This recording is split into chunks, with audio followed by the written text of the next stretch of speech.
we have invited a speaker tonight who is acknowledged around the world as a media historian and a critic. He has published more than 40 scholarly papers on all forms of media. It's a collection of which is being published this fall by Greystone Books under the title The Canadian Encyclomedia. So please welcome from the University of Alberta Communications Department, Professor Martin C. Gutenberg.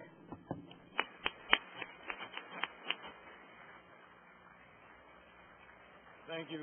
Thank you very much. Good evening. Just give me a moment for technology's sake. I have some slides to accompany my presentation this evening, and just give me a moment with that, if you would. First off, let me say thank you very much for this opportunity to speak to you tonight and to kind of promote my book. That's the rough draft of the book cover there. And the chapter with which we're going to concern ourselves this evening is Chapter 43, the New Media Landscape. Now, and I'm sorry about the graphic. Something happened to the graphic on that. The rest of Canada has not been wiped out, except due to a computer glitch. Now, when I originally started writing this chapter about 2 years ago, this was about the whole shift that was happening around 1997-98. But as you know, 2001 has just been a year of tremendous change, so I've had to revise the entire chapter. And I named this British Columbia, Canada's Media Battleground, and I thought at the time that I was being alarmist and over-dramatizing, even for me. And then I find this in the July 16th Globe and Mail Globe Review. I don't know if you can all see that. The Battle of Vancouver. First came Toronto's newspaper war, now Canada's broadcasting giants are going head-to-head, and the combat zone is out west. So I think that was accurate in my initial assessment of the situation out here. And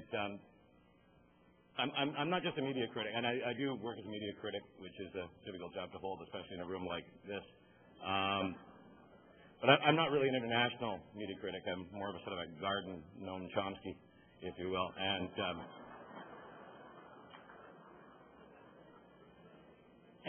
But the big trend in media that I think has been worrying some people is the increasing trend of more and more media outlets to be absorbed under one umbrella. And as you know, in Vancouver, it's a very bad thing to try and get too many things under one umbrella.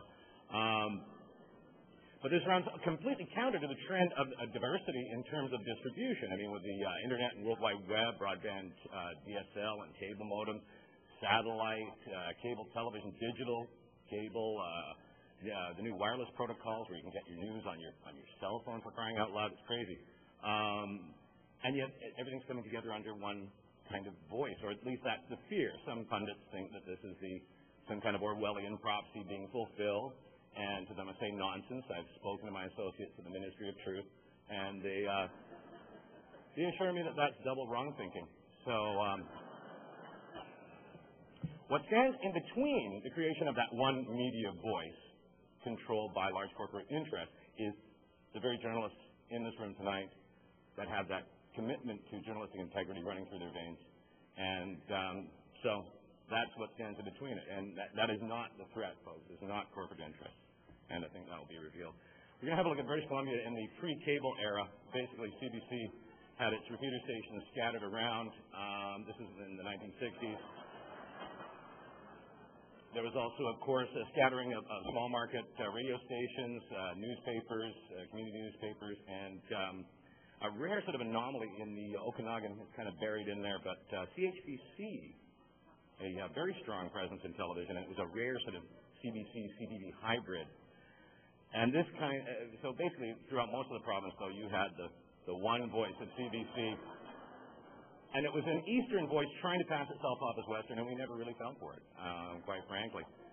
Down in the Southwest Core, of course, much more concentration of media. We've got CBC Two Flavors, CBUT, and CBUF French service. Over in Czech, which again, Czech kind of fell off the map a little bit, I'm very sorry, over in Victoria.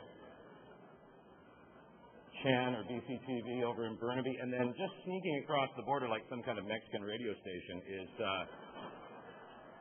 the old and venerable KBOS. And of course, you know, radio stations are getting snapped up, and there's lots of print media going on in the Southwest Corridor. There's no shortage of media by any chance, even back in the 60s and 70s. Now, in the 70s, of course, cable snakes its way across from the prairies.